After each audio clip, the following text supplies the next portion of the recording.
Hello friends, नमस्कार मित्रों, स्वागत है आपका के ऑनलाइन एजुकेशन के इस प्लेटफॉर्म पर। साथियों, अपने आज के इस वीडियो में हम देखने जा रहे हैं दिन की कुछ महत्वपूर्ण घटनाएं जो आपके एग्ज़ाम के लिए उपयोगी हैं।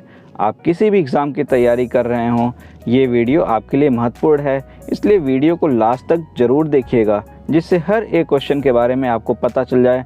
क्या पता यहीं से एग्ज़ाम में आपको प्रश्न मिल जाए। तो साथियों, आइए शुरू करते हैं और देखते हैं कुछ महत्वपूर्ण घटनाएं। और दोस्तों, अगर अभी तक आपने चैनल को सब्सक्राइब नहीं किया है तो अभी सब्सक्राइब करें। यहाँ पर हम करंट अफेयर्स के साथ करंट इश्यूज़, जीएस के सभी सब्जेक्ट्स और गवर्नमेंट स्कीम्स को भी डिस्कस कर रहे हैं। तो दोस्तों, हमारा प्रश्न है, हाल ही में जारी की गई भारत इनोवेशन इंडेक्स 2020 के दूसरे संस्करण में कर्नाटक की रैंकिंग क्या है? ऑप्शंस हैं तीसरी, पहली, दूसरी या फिर पांचवी। आइए जानते हैं प्रश्न का सही जवाब क्या होगा। इस प्रश्न का सही उत्तर है कर्नाटक पहले स्थान पर रहा। नीति आयोग ने 20 जनवरी 2021 को भारत इनोवेशन इंडेक्स का दूसरा संस्करण जारी किया। तो यहाँ पर एक प्रश्न और बन जाता है कि इसे कौन जारी करता है? तो इसे नीति आयोग जारी करता है और यह दूसरा संस्करण था। कर्नाटक ने मेजर स्टेट श्रेणी में पहला स्थान बरकरार रखा, उसके बाद महाराष्ट्र है, फिर तमिलनाडु, जबकि उत्तर पूर्व और पहाड़ी राज्यों की श्रेणी में हिमाचल प्रदेश पहले स्थान पर है, उत्तराखंड सेकंड और मणिपुर थर्ड स्थान पर है। तो प्रश्न का सही जवाब है कर्नाटक पहले नंबर पर है। हमारा अगला प्रश्न है, किस राज्य में स्ट्रॉबेरी महोत्सव का उद्घाटन किया गया? ऑप्शंस हैं पश्चिम बंगाल, उत्तर प्रदेश, हरियाणा या फिर बिहार। आइए जानते हैं प्रश्न का सही जवाब क्या होगा। प्रश्न का सही उत्तर होगा उत्तर प्रदेश। उत्तर प्रदेश के मुख्यमंत्री योगी आदित्यनाथ ने झांसी के स्ट्रॉबेरी महोत्सव का उद्घाटन किया। त्योहार के दौरान किसानों को स्ट्रॉबेरी चुनने के लिए प्रोत्साहित करने के लिए कार्यशाला का भी आयोजन किया जाएगा।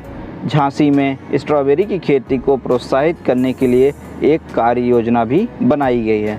तो यहाँ पे आपसे प्रश्न ये भी पूछ सकते हैं कि उत्तर प्रदेश में किस स्थान पर? तो झांसी में। और अगर हम बात करें उत्तर प्रदेश में जिलों की संख्या की, तो जिलों की संख्या उत्तर प्रदेश में 75 है और यहाँ के राज्यपाल आनंदीबेन पटेल हैं।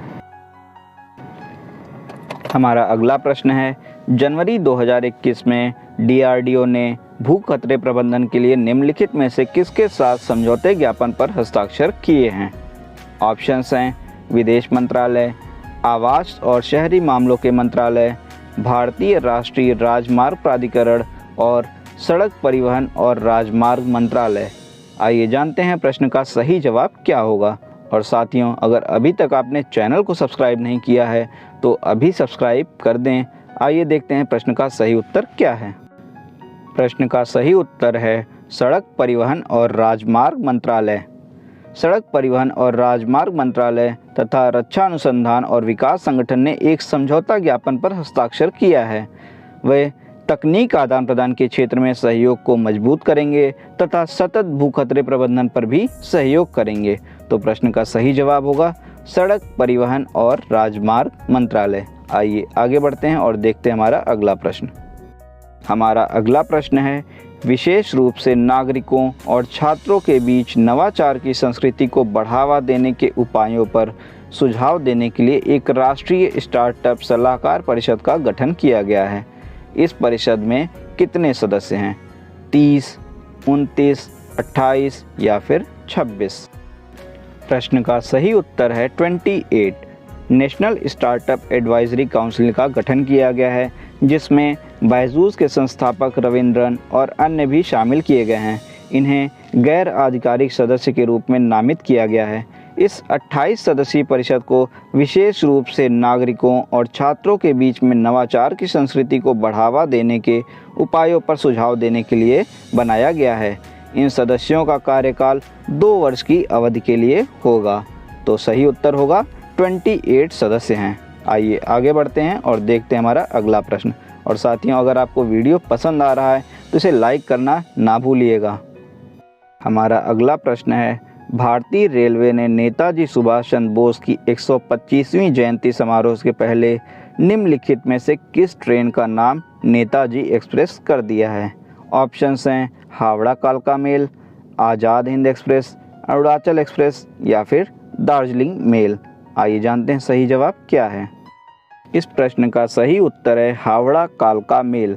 भारतीय रेलवे ने नेताजी सुभाष चंद्र बोस की 125वीं जयंती समारोह के पहले हावड़ा कालका मेल का नाम बदलकर नेताजी एक्सप्रेस कर दिया है। 19वीं शताब्दी में भारत में शुरुआती वाणिज्यिक यात्री ट्रेन सेवाओं में से एक के रूप में शुरू हुई कालका मेल हावड़ा को कालका से जोड़ती है।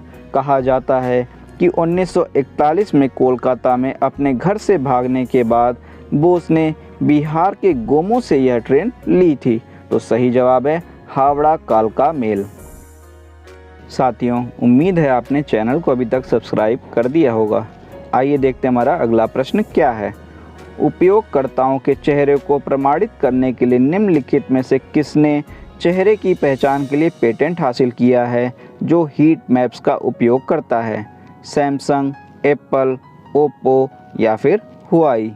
आइए जानते हैं सही जवाब क्या है। सही उत्तर है एप्पल। एप्पल को फेस आईडी से संबंधित एक नया पेटेंट प्राप्त हुआ है जो एक बायोमेट्रिक उपयोगकर्ता प्रमाणीकरण प्रणाली है। पेटेंट अगली पीढ़ी के चेहरे की पहचान तकनीक का विवरण देता है जो फेस हीट मैपिंग का उपयोग करता है। तो सही जवाब है एप्पल। आइए देखते हैं हमारा अगला प्रश्न। मेघालय, मणिपुर, त्रिपुरा में किस दिन राज्य दिवस मनाया जाता है? ऑप्शंस हैं 19 जनवरी, 20 जनवरी, 21 जनवरी या फिर 22 जनवरी।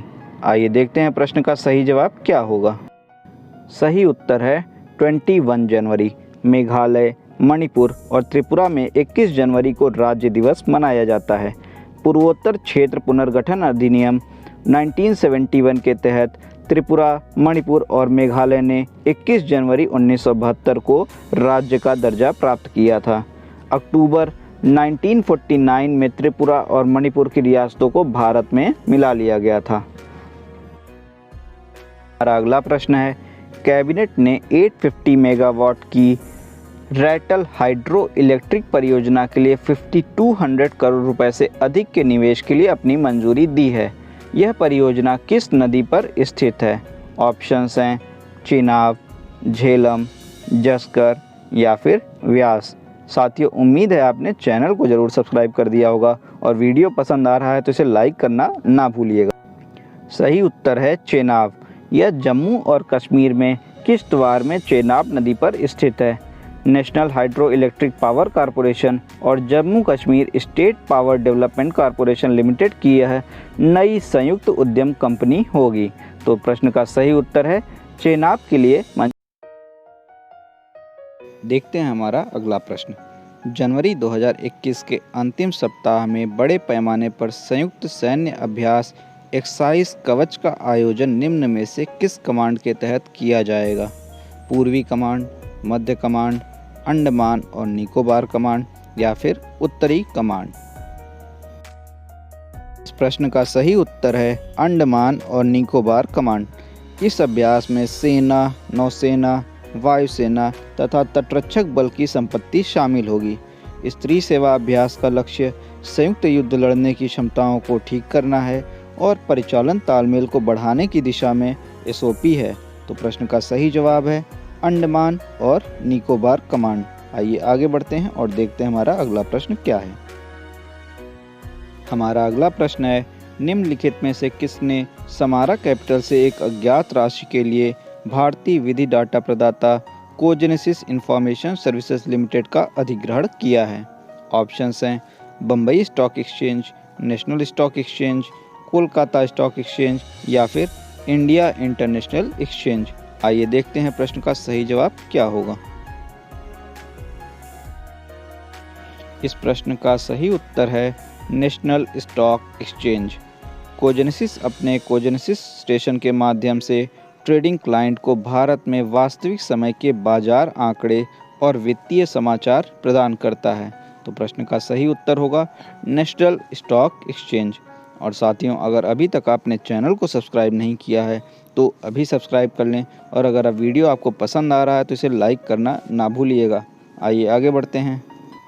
हमारा अगला प्रश्न है, भारत के टीका दान कार्यक्रम टीका मैत्री के हिस्से के रूप में कोविशील्ड की 50,000 खुराकों की एक खेप 22 जनवरी 2021 को कौन से देश पहुंची? मालदीव, सेशेल्स, मॉरिशस या फिर मोजाम्बिक? इस प्रश्न का सही उत्तर है सेशेल्स। भारत के टीका दान कार्यक्रम का नाम टीका मैत्री है और नई दिल्ली अनुदान सहायता के रूप में सीरम इंस्टीट्यूट ऑफ इंडिया द्वारा निर्मित यह टीका प्राप्त करने वाला सेशेल्स हिंद महासागर देशों में चौथा देश है। यह टीका वहां की कुल आबादी का लगभग 25% कवर करने में सक्षम होगा। तो प्रश्न का सही उत्तर है सेशेल्स। 2021 में किस राज्य में शेल एनर्जी इंडिया के पहले लघु स्तरीय एलएनजी आपूर्ति बुनियादी ढांचे का उद्घाटन किया गया?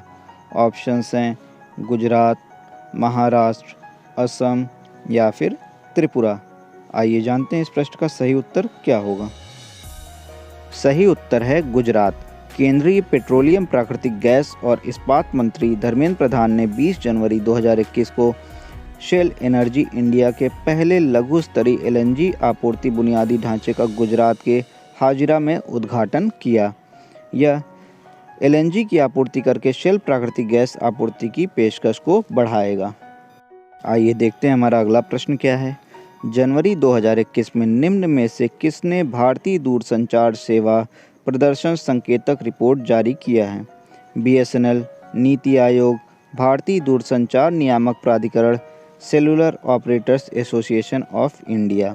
आइए जानते हैं प्रश्न का सही जवाब क्या है। प्रश्न का सही उत्तर है भारतीय दूरसंचार नियामक प्राधिकरण। भारतीय दूरसंचार नियामक प्राधिकरण ने 21 जनवरी 2021 को भारतीय दूरसंचार सेवा प्रदर्शन संकेतक रिपोर्ट जारी की है। यह रिपोर्ट भारत में दूरसंचार सेवाओं का व्यापक परिप्रेक्ष्य प्रदान करती है।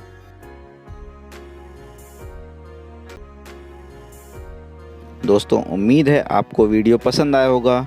तो दोस्तों, कल फिर हमारे साथ जुड़िएगा। कल फिर कुछ महत्वपूर्ण घटनाओं के साथ हम हाजिर होंगे। Please subscribe channel and like video. Have a nice day. Thank you.